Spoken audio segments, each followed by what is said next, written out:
அனைவருக்கும் வணக்கம். இந்திய அளவில் அசிங்கப்படும் உதயநிதி ஒரு சொட்டு தண்ணீர் கூட வரல. எங்க தண்ணி வருதோ இல்ல அங்க தண்ணி வரணும். காவிரி சொன்னேன். அவருடைய தண்ணி வராத பிரச்சனைக்கு நம்ம என்ன அப்படின்றத நம்ம பேசுவோம். பார்த்தீங்கன்னா ஆபாசம் அப்படின்னா திமுக, திமுக அப்படின்னா ஆபாசம். அதனால் வீடியோக்குள்ளே போகிறதுக்கு முன்னாடி நம்ம உள்ளே வந்து இதெல்லாம் கேட்கலாமான்னு நினைக்கிறவங்க மட்டும் வீடியோக்குள்ளே வாங்க. ஒருவேளை இல்லை நமக்கு இது சரிப்பட்டு வராதுன்னு நினைக்கிறவங்க அப்படியே லைட்டாக நகர்ந்துட்டு அடுத்த வீடியோக்கு வாங்க. நோட்டிஃபிகேஷன் ஆன் பண்ணி வைங்க. இந்த வீடியோ பற்றினா மறக்காமல் உங்களுடைய கமெண்ட்டை சொல்லிடுங்க. முக்கியமாக இந்த வீடியோவில் நம்ம பேச போகிறது ஒரு விஷயம் கிடையாது. இப்போ அரசு கல்லூரியில் சேர போகிற மாணவர்களுக்கு நம்மளுடைய தமிழக முதலமைச்சர் அவர்கள் கொடுக்க போகிற மிகப்பெரிய கிஃப்ட்டு நாளைக்கு நம்மளுடைய தமிழக பட்ஜெட் தாக்கல் பண்ணுறாங்க. தமிழக வெற்றி கழக அரசோட முதல் பட்ஜெட்டு. இதில் பல்வேறு வகையான சர்ப்ரைஸ்கள் பெண்களுக்கு, இளம் பெண்களுக்கு மற்றும் இப்போ கர்ப்பிணி பெண்களுக்கு, தாய்மார்களுக்கு மற்றும் இளைஞர்களுக்கான அந்த வேலைவாய்ப்பு இல்லாத விஐபிகளுக்கு மற்றும் இப்போ காலேஜில் சேரப்போகிற மாணவர்களுக்கு நிறைய விஷயங்கள் இருக்குது. இதை பற்றி நம்ம ஒவ்வொரு வீடியோவில் சின்ன சின்ன துணுக்குகளாக சொல்லிட்டு வரேன். அந்த ஒரு விஷயத்தில் 8000 ரூபாய் விழுக போகிற விஷயம் யாருக்குன்றதையும் சொல்லிடுறேன். ஸ்கிப் பண்ணாமல் பாருங்கள். பார்த்தவங்க மறக்காமல் கமெண்ட்டை சொல்லிடுங்க. லைக் பண்ணிடுங்க. வீடியோவுக்கு ஒரு ஹைப்பை கொடுத்துருங்க. இப்போ பார்த்தீங்கன்னா இந்த உதயநிதியோட பேச்சு நேற்று விவசாயிகள் போராட்டம் அப்படின்றதுக்கு நம்மளுடைய தமிழக வெற்றி கழக அரசான தாவேகா அரசை வந்து நம்ம உதயநிதி அப்படின்றவர் போய் விமர்சனம் பண்ணணும் அப்படின்ற பேருக்கு போயிருக்காரு. அவர் போனது என்னமோ அந்த காவேரி பஞ்சாயத்துக்கும் விவசாயிகளுக்கு பேசுகிறது தான். ஆனால் அங்கே போய் பாருங்கள், தண்ணி வரல, வீட்டில் பைப் அடைச்சிக்கிருச்சு, ஒருவேளை அண்ணனுக்கு எதுவும் நோய் நோக்காட ஆகிப்போச்சான்னு தெரில, அடைச்சிக்கிருச்சுன்னு வேற சொல்லியிருக்கிறாப்புல. நல்ல மருத்துவரை பார்த்துருக்கலாம். அதை விட்டுவிட்டு இன்னைக்கு ஒட்டுமொத்த மக்களின் ஒரே இதய தெய்வம் அப்படின்னு கூட சொல்லலாம். இன்னைக்கு எம்ஜிஆருக்கு அடுத்து நம்மளுடைய முதல்வர் அவர்கள் தான் ஒவ்வொரு மக்களின், அதாவது ரசிகர்கள், தொண்டர்கள் அனைத்து பேருக்கும் பார்த்தாங்கன்னா ஒரு மரியாதை மிகுந்த தலைவராக இன்னைக்கு நம்மளுடைய முதலமைச்சர் இருக்காரு. இந்த எல்லாம் எப்படிங்க முதல்ல துணை முதலமைச்சராக இருந்தாருன்ற அளவுக்கு வெளி மாநிலங்களில், ஏன்னா இதெல்லாம் பார்த்தீங்கன்னா NDTV, India today, Russia today, இந்த மாதிரி ஏகப்பட்ட வெளி மாநிலங்களில் ஓடுற சேனல்களில் கூட இவர் பேசின பேச்சும் வந்து இவரோட அதுக்கான மீனிங் அப்படின்றதையும் போட்டு அந்த நடிகையுடைய பெயரை போட்டு இந்திய அளவில் அசிங்கப்பட்டுக்கிட்டு இருக்காரு இந்த உதயநிதி.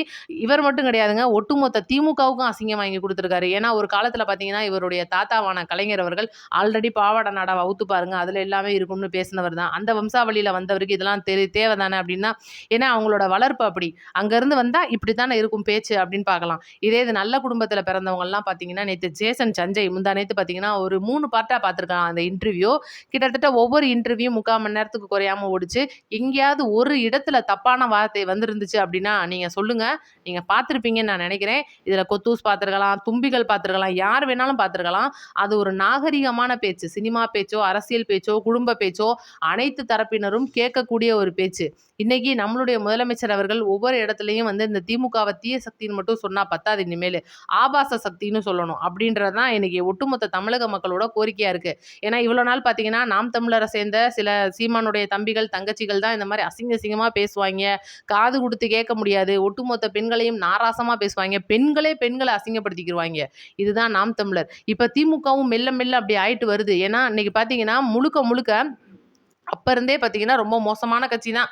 இதை நம்ம வந்து கடந்து வந்திருப்போம். இவ்வளோ நாள் திமுக நம்மளை ஆண்டுகிட்டு இருந்தாங்க, கலதையே எவ்வளோ போச்சு அப்படின்னு நம்ம தாண்டி வந்திருக்கலாம். ஆனால் இன்னைக்கு பாருங்கள், ஒவ்வொரு மேடைகளிலையும் நாங்கள் வந்து இப்படித்தான் பெண்களை இப்படித்தான் நாங்கள் சித்தரிப்போம், பெண்கள்னா எங்களுக்கு இந்த இடத்துல தான், நீங்களாம் வந்து செருப்பு மாதிரி அப்படின்னு சொல்லிட்டு ஒவ்வொரு இடத்துல இழிவுபடுத்துகிற மாதிரி பேசிக்கிட்டு இருக்கிற தலைவராக இருக்கட்டும், துணைத் தலைவராக இருக்கட்டும், செயல் தலைவராக இருக்கட்டும், நிர்வாகியாக இருக்கட்டும், செயலாளராக இருக்கட்டும், முன்னாள் எம்எல்ஏவாக இருக்கட்டும், முன்னாள் அமைச்சர்களாக இருக்கட்டும், இந்த திமுகவை சார்ந்த நபர்கள் இன்னைக்கு பெண்களுக்கு மரியாதை கொடுத்து எங்கேயாவது பேசியிருக்காங்க நீங்கள் பார்த்துருக்கீங்களா?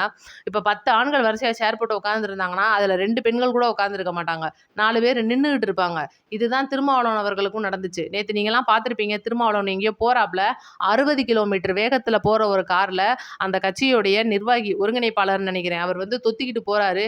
நல்ல மனுஷனாக இருந்தால் வண்டி நிப்பாட்டிருக்கணும்ல. அவர் காருகிரில் அடிபட்டிருந்து ஏதாவது அசம்பாவிதம் நடந்துருந்துச்சுன்னா யார் பொறுப்பாவா? அவங்க குடும்பத்துக்கு யார் பதில் சொல்வா? ஆனால் அந்த ஒரு நாகரிகம் கூட தெரியாத ஒரு கட்சி. ஏன்னா இங்கே குடும்பம் அங்கே ஒன்றா இருந்த குடும்பம் தானே திருமா குடும்பம் அப்படின்னு சொல்கிற மாதிரி இருக்குது.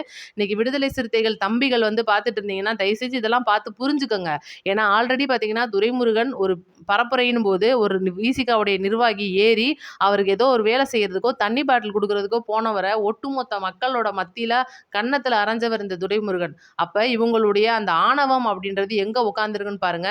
அந்த வழியில் வம்சாவளியில் வந்த உதயநிதி அவர்கள் நேற்று விவசாயிகள் ஒரு பேசிக்கிட்டு இருக்கும்போது ஒரு ஆபாசமான பேச்சு என்னால் சொல்ல முடியல. ஏன்னா என்னுடைய வீடியோவை நம்மளுடைய அண்ணன்கள், தம்பிகள், அப்பாக்கள், அம்மாக்கள் நிறைய பேர் பார்க்குறீங்க. அந்த மாதிரி வார்த்தைகளெல்லாம் சொல்ல முடியல. நீங்கள் ஆல்ரெடி நிறைய பேர் நியூஸில் கேள்விப்பட்டிருக்கலாம், சமூக வலைதளங்களில் பார்த்துருக்கலாம். நான் அந்த சைடில் வீடியோவும் போடுறேன், பார்த்துக்கங்க. அந்த நாராசமான நார பேச்சை நீங்களும் கேட்டுருங்க. ஒரு சொட்டு தண்ணீர் கூட வரல. ஆனா இதை பத்தி இருக்கக்கூடிய முதலமைச்சர் வாயை திறந்து பேசுறாரா? பேச மாட்டேங்கிறார். அவருக்கு இருக்கக்கூடிய ஒரே கவலை என்ன? திமுக மேல என்ன பொய் வழக்கு போடலாம், என்ன பொய் கேஸ் போடலாம்.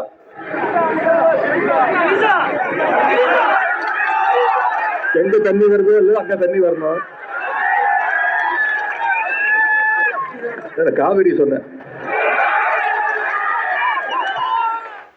அப்படி ஒரு வீடியோ தான் வந்து இன்னைக்கு உலகளவில் வந்து இந்த திமுக அசிங்கப்படுறதுக்கான காரணமாக இருக்குது. இதை பற்றிலாம் பார்த்தீங்கன்னா ஸ்டாலின் கேட்க மாட்டார். ஆனால் அவர் பார்த்தீங்கன்னா சன்சுராஜ் கட்சியுடைய அவர் வந்து பார்த்தீங்கன்னா வேட்பாளர் நம்ம பிரசாந்த் கிஷோர் முன்னாடி நம்ம தமிழக வெற்றி கழகத்துக்கு ஒரு வியூக வகுப்பாளராக வந்தார். அதுக்கப்புறம் சில பிரச்சனைகள் காரணமாக விலைக்கு போயிட்டார். அவர் நேற்று ஜெயிச்சிருக்கிறாப்புல பிஜேபியை எதிர்த்து. பார்த்தீங்கன்னா இவங்களுடைய அண்டர் கிரவுண்டு டீலிங் உங்களுக்கு நல்லாவே தெரிஞ்சிருக்கும்.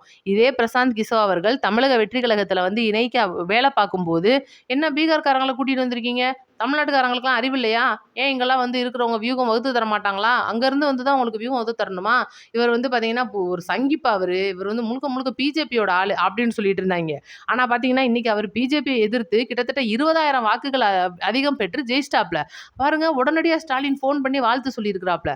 அப்போ இங்கே மயன் என்ன பேசுறாருன்னு கேட்கறது கிடையாது, அந்த நாட்டில் பேரை என்ன பண்ணுறான்னு பார்க்கறது கிடையாது, இதுக்கு முன்னாடி அப்போ என்ன பண்ணி வச்சுட்டு போயிருக்கான்றதை பார்க்கறது கிடையாது. ஆனால் பாருங்க அடுத்த வேலையாக இறங்கிடுறது. இன்னைக்கு காவிரியில தண்ணி வராத பிரச்சனையை திமுக பேசுது அப்படின்னா அவங்களுக்குலாம் அருகதை இருக்கா அப்படின்னு தான் கேட்கணும். கடந்த 5 வருஷமா ஒரு ஆணியும் புடுங்கலை. அந்த இவங்களோட பாவமோ என்னமோ புண்ணியமோ தெரில, அங்கேயும் தொலைஞ்சு மழை இல்லை. இன்னைக்கு பாருங்க நம்மளுடைய தமிழக முதலமைச்சருடைய ஒரு நல்ல எண்ணம், அதாவது நம்மளுக்கு நல்ல எண்ணம் இருந்தால் தான் நம்மளை சுற்றி இருக்கிறவங்களுக்கு நல்லெண்ணம் இருக்குன்ற மாதிரி நம்ம ஊரில் மழை இல்லை. ஆனால் பாருங்க நல்லது நடந்துகிட்டு இருக்கு, தானாக நடந்துட்டு இருக்கு. இன்னைக்கு உச்சநீதிமன்றத்தில் மனு தாக்கல் பண்ணியிருக்காரு நம்மளுடைய தமிழக முதலமைச்சர். நேரடியாக இந்த கர்நாடகாவை விடக்கூடாது, நம்மளுடைய உரிமையை மீட்டெடுக்கணும். இந்த ஒரு ஆட்சி வரக்கூடிய அடுத்தடுத்த தேர்தலுக்கு முன்னாடி இந்த ஆட்சியை நம்ம நிலையா நடத்தி முடிக்கிறதுக்குள்ள தமிழர்களுக்கான அனைத்து உரிமையும் பக்கத்து மாநிலங்கள்ல இருந்து வாங்கி தரணும். கனிம வளங்கள் அது நம்ம தமிழ்நாட்டுக்கு தான் சொந்தம். இங்கே ஒருத்தருக்கு அதிகமாக விலை கொடுத்து வாங்குற கனிம வளம் எதுக்கு மாநிலத்துக்கு அதிக விலைக்கு போகுது? அப்போ அங்கே இருக்கிறவங்க நல்லா இருக்கணுமா, தமிழ்நாட்டில் இருக்கிறவங்க நல்லா இருக்கணுமான்னு சொல்லிட்டு ஒவ்வொரு மக்களுடைய நலன் கருதி இன்னைக்கு ஒவ்வொரு திட்டத்தையும் கொண்டு வந்துட்டு இருக்காரு, எடுத்துட்டு இருக்கிறாப்புல. அப்படி இருக்கும்போது இப்படிலாம் பேசுறதுக்கு இப்படிலாம் உங்களுக்குலாம் மனசு வருதாடா? உங்கள் வாயெல்லாம் வந்து சிமெண்ட்டை வச்சு அடைக்கிறதா இல்லை வேற என்னத்தையும் வச்சு அடைக்கிறதா? மத்தியானம் பார்த்தீங்கன்னா அந்த அன்பானந்தேன்னு சொல்லிட்டு டிஎம்கே ஜென்சிஸ் வந்து அசிங்கமாக பேசி அவங்க நம்ம வாயில் வாங்கிட்டு போயிடுறாங்க. இப்போ பார்த்தீங்கன்னா தலைவர், அப்படி துணைத் தலைவர், முன்னாள் துணை முதலமைச்சர்ன்ற பேர்லாம் வாங்கிட்டு போறதுக்குன்னு வரிசையா வர்றாங்க. ஒட்டுமொத்த குடும்ப பெண்களும் கல்வி ஊத்திக்கிட்டு இருக்காங்க.